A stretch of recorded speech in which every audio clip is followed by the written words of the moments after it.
केकरा के मत भाई, अरे केकरा के मत भाई, झूमे संसार हो। अइला ना बीजी अइला, आइल बहार हो। केकरा के आमा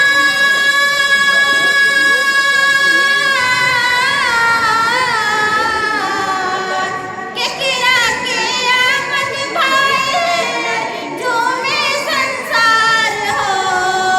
अइला ना बीजी अइला, आइल बहार हो।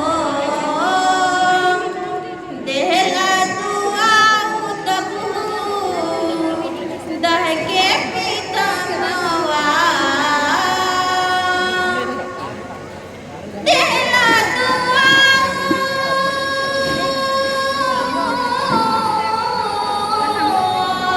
देहला दुआ दहके पीतमवा। देहला दुआ दहके पीतमवा।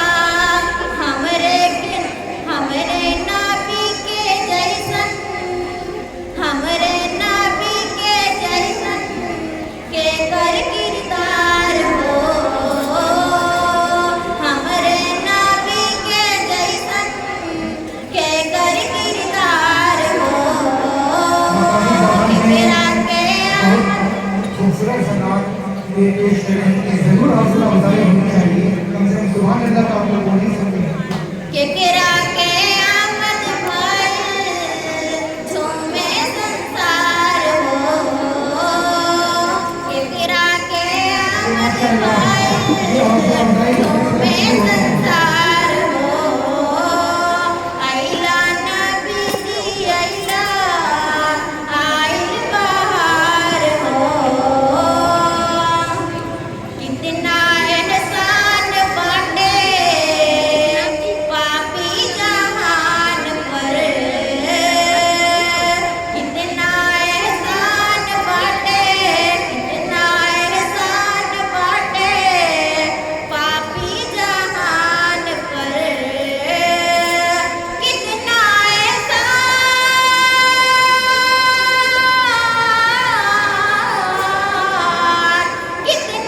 एहसान बाटे पापी जहान पर। कितना एहसान बाटे पापी जहान पर। रब से करैले, रब से करैल परिचय आका हमार हो। रब से करैल परिचय आका हमार हो। केकरा के आमद भाई, झूमे संसार हो।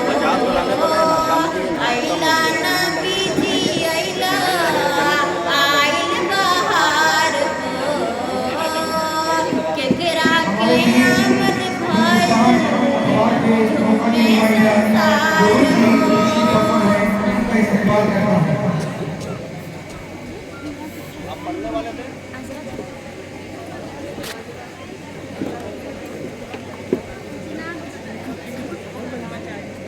हो।